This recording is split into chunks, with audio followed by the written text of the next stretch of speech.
Marty, when you were playing poker, I'm assuming you're fairly nocturnal because by nature it's quite often in the evenings. When you're a young man, I suppose we all used to burn the candle at both ends. I mean, did it affect you? Did it affect your physical health at all? Living that sort of lifestyle, 2 or 3 pints to keep yourself on the level, and sort of being up all night and sleeping all day. I assume. Yeah. How was the toll? I mean, I had a heart attack at 42, so that probably tells you something. Although at that time I was pretty fit. I was running 5Ks a few times a week, probably the fittest I've been in a long time. But I think it's likely the heart attack has been related to the lifestyle I've had over the years. But if I hadn't played poker for a living, I'm not sure it would have been much health there. If I was working 9 to 5, it might have been the case that I still went to the pub a few nights after work and drank more than I should have and ate, worse than I should. So, I'm 50 now. I'm not in terrible shape. I'm trying to keep myself reasonably fit. It's probably not great playing, if your working hours are like 10 o'clock at night to 6 o'clock in the morning. It's probably not optimal, I suppose. But I wouldn't think it's really affected me too much. Was it one of those where you sort of knew it, or did you sort of find out afterwards? Did you have a sort of a heart attack? No, I thought I put my back out. We were at a family wedding in Guildford, and I woke up at like 5 in the morning with a stabbing pain in my back, and I thought, oh, God, I put my back out. This is inconvenient, the day of the wedding. And I remember I'd a chair like this, and I'd thrown all our clothes off it, and I was sitting trying to crack my back into place, and my wife woke up and she's like, "You've seen all the clothes on the floor," and she's like, "What are you doing?" And I said, "Oh, I don't feel good at all." I said, "Look, just if anything happens to me, let them know that I have this pain in my back and my arm's sore." And then she was like, "Oh, you need to phone the hospital." I was speaking to them on the phone, and I remember saying, like, "This is embarrassing. I'm sure it's nothing, but like my wife's insisted I call you and get checked out." And they sent an ambulance out, and I was waiting at the side of the street when the ambulance came, and the guys were laughing. It was like, "Oh, first time we've ever been called to a heart attack," and the guys been standing in the road waiting for us. So at no point did I think I'd had a heart attack, and it was only when they did the tests afterwards that they were able to tell me it was. I was severe enough to trigger my life insurance early payout, which is good. But it obviously wasn't that small, I guess. Well, I seem a bit silly asking this question now. Was professional poker playing, even though you've got all your mates around you and you've got the circuit that goes all around the world, was it like a lonely sort of life, or have you had sort of friends and family support?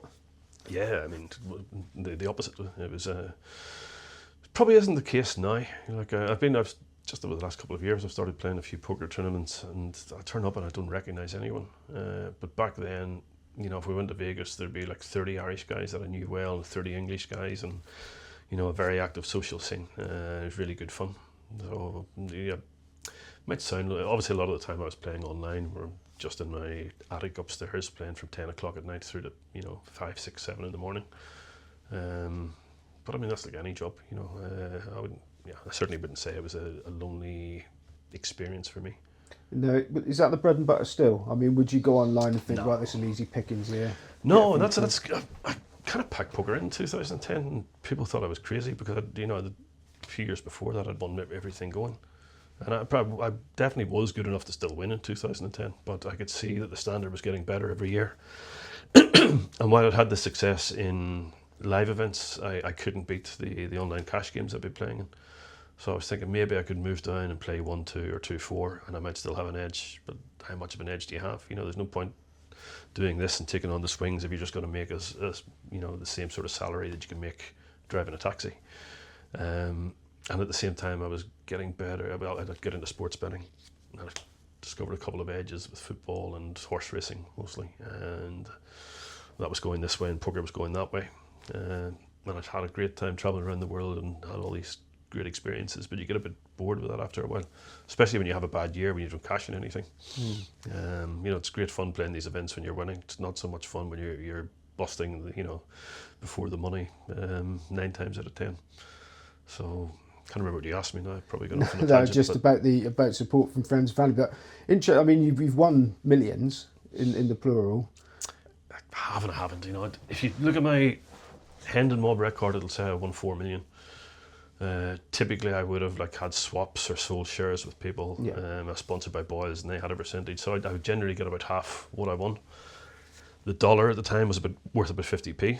So, you look at the internet and you see Marty Smyth won 4 million. Really, it was about £1 million. £1 million is a lot of money, of course, but most couples make £1 million in their normal jobs over the space of 10 to 15 years. So, I was never as rich as people thought. When I got out of poker, I bought a house, which was good, even though I paid twice as much for it as I could have a month later. And I had I might have had 100 grand bankroll or something like that, but I certainly wasn't as rich as I think most people would have thought. Yeah, so you were doing it because you needed to keep winning. You weren't doing it just because you were bored and. So you still needed to earn some money. Yeah, I mean, when I decided to quit poker, it was I'm either going to go back and finish university or get a job, or I could try this new stuff that I was doing with the horse racing and football. Yeah. And then that led into something else. So we're going to talk about that in a sec. I just want to ask you one more question, hopefully not too personal again. If it is, tell me to mind my own business. Yeah. You've got a family, you've got a wife. There's obviously big swings in being a professional poker player. Like I say, if you have a year where you don't get all that much. I mean, how was your wife, and what does she think about your lifestyle, and was she ever involved with it? I've been very lucky in that way, to be fair. She's been with me since I was, we met at university. Just around about the time I was starting to actually make money on the slot machines, whenever I discovered that edge, and was quite a rich student. But she's just always knew that this is what I did, and from that point, fortunately, she didn't know me when I was a complete degenerate. So from the point she met me, I was actually quite good at it, and it was something that I made money at. And she understood the swings. There was one time, kind of tells you what sort of a outlook she has in life. Bought a house one time, and the mortgage fell through on the day that we were supposed to move.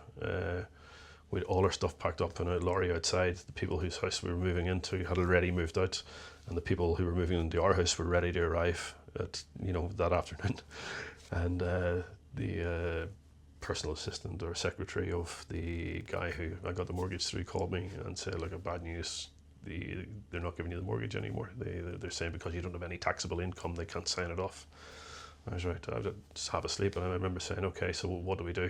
And she was, "Well, there's nothing you can do." So I had to come up with, I had to, I can't remember how much it was, but I had to come up with the full amount to pay off the house. So we just about had it, but as a gambler, you have money in balances with different people and different people's betting accounts and stuff like that.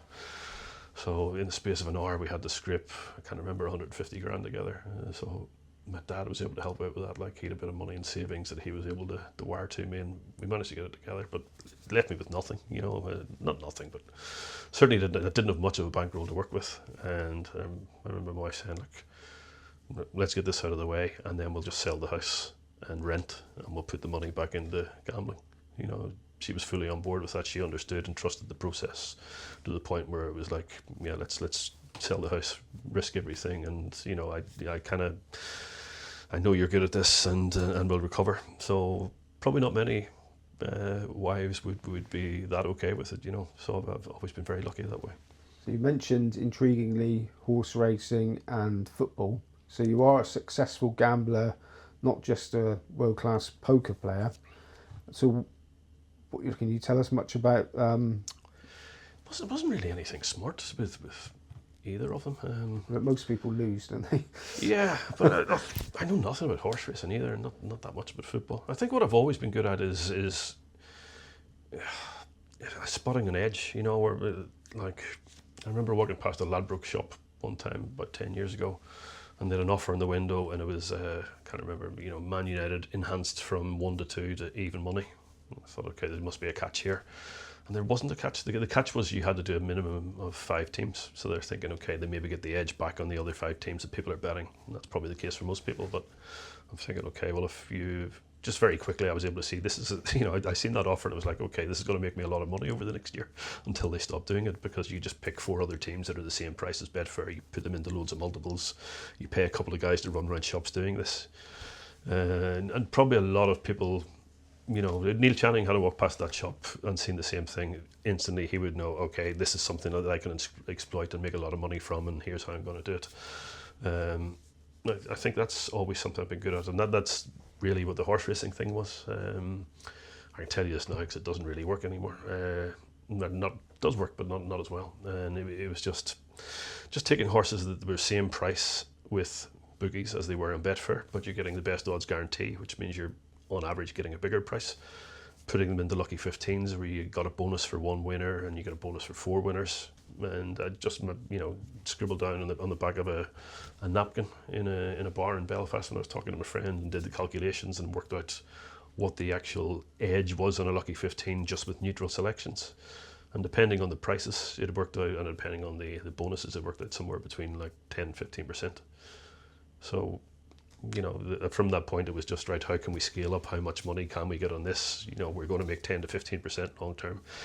Actually, it actually worked out a good bit better than that, because something I hadn't realised at the time was that it seemed to be significant that horses were the same price with bookies as they were in Betfair, and they tended to go on and shorten on average over the rest of the day. So for 3 or 4 years, we got about 25% on our money just betting lucky 15s, knowing nothing about the horses, and just scaled up and made that into a massive operation. But wasn't anything, I say it wasn't anything smart, maybe that's smart spotting that, but like it certainly wasn't anything smart to do with knowledge of horse racing. And that was in betting shops you were doing that? Betting shops, and mostly online. We just, we farmed loads and loads of mostly Bet365s. And you and with the horse racing, once again, this is just hearsay, so I don't know, but you were a guest of Rob Waterhouse at Royal Ascot, so you got... Tom Waterhouse. Tom Waterhouse, so you got friends in high places. Yeah, very posh, Tom. Yeah. He's I'm very casual. I only really wear suits if I'm going to a wedding or a funeral, or if I'm going to dinner with Tom Waterhouse, because you have to wear a suit in these places. But very nice guy. I had a bit of business with Tom, and he invited me to Ascot. I'm not a fan of horse racing at all. I go for the drinks and the socialising. And then when the race goes off, everyone goes out to the balcony to watch the race. I would use that opportunity to check my phone and check football results and stuff. Is it something that you can't help? I mean, if you're always looking for an edge in something, you're always looking for that next. Yeah, not actively, but you just you're in the gambling world and you're doing things, and just every so often you just see something and you know it's wrong, and sometimes you can see it. I mean, there's things that I've done, and any of these ideas I have, I always end up thinking, my God, if I had just thought of this 2 years earlier, how much money could I have made? Sometimes it does take a while to spot them. I'm sure there's edges out there that I haven't spotted, but I guess I'm always on the lookout. Not that I'm on the lookout. It just registers. The mouse just clicks when you see it. Yeah.